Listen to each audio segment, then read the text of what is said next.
마그마의 숨결은 신규 경험치 파밍 던전으로 플레가스의 초상과 비슷한 포지션의 던전이 되겠다. 3313의 총 10방으로 구성되어 있으며 모든 방이 복잡하지 않은 직선형 구조이다. 첫 번째 구역 3개의 방은 특별한 것이 없으니 전부 처치하고 지나가자.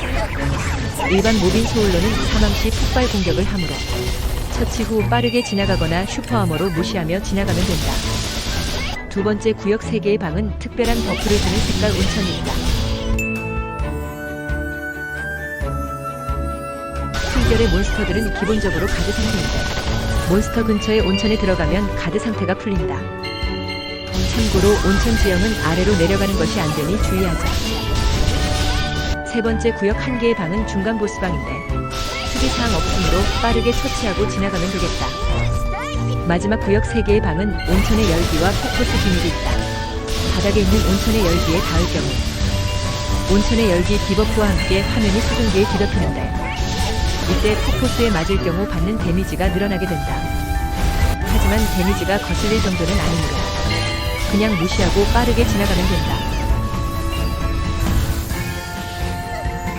보스의 공격은 타격마다 용암 디버프 스택이 쌓이는데 이럴 경우 받는 피해량이 늘어난다.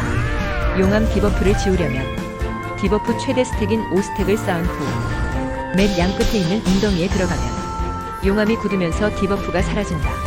하지만 보스를 빨리 처치하는 것이 어렵지 않아서 굳이 용암 디버프를 지울 필요 없이 그냥 보스를 처치하면 되겠다. 던전 클리어 보상으로 초상의 2배가량 되는 경험치를 얻을 수 있다. 경험치 파밍 던전의 취지에 맞게 경험치 이외의 보상은 딱히 없음. 경험치 파밍을 위한 장비 커트라인도 맞추기 어렵지 않은데 대략 이 정도 세팅으로 입장해도 투지의 물약을 먹고 순리칭으로 플레이하면 스킬 한 번에 한 구역을 정리할 수 있다. 플레가스의 초상보다 기본적인 경험치 보상이 많아서 랜덤 미션이나 버닝 이벤트 등의 효율도 덩달아 오르기 때문에 최소 1분 후반대의 클리어 타임을 유지할 수 있다면 초상보다 더 빠른 공명도 레벨업이 가능하게 되니 필드 정리, 보스 딜, 노킬 등의 포지션으로 파티를 구성한 뒤 숨결 플레이를 추천한다.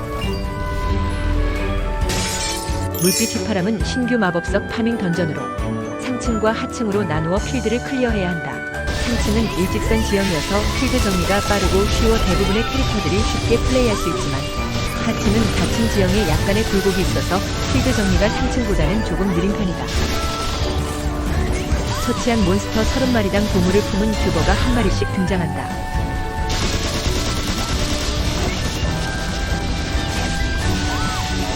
이런 식으로 상층과 하층 모두 210마리의 몬스터를 처치하면 클리어.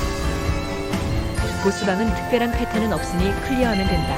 물빛 휘파람은 드랍률 스탯이 적용되지 않는 던전이므로 가장 강한 딜링 세팅으로 플레이하면 되고 굳이 4인 입장을 하지 않아도 제한 시간 내에 상하층 210마리를 잡을 수 있다면 보물을 품은 큐버 보상을 놓치지 않을 수 있다. 던전 클리어 보상으로 신규 마법석인 아트마 마법석을 얻을 수 있는데 마그멜리아의 NPC 에리스를 통해 합성을 하면 낮은 등급의 마법석을 일정 확률로 상위 등급으로 상승시킬 수 있다. 현재는 마법석 등급의 상승 확률이 높지 않고 마법석을 인챈트하더라도 그것 또한 확률적으로 노려야 하기 때문에 합성으로 유니크 마법석을 얻는 것보다는 유니크 마법석을 드랍으로 획득한 후 사용하는 것이 나아 보인다.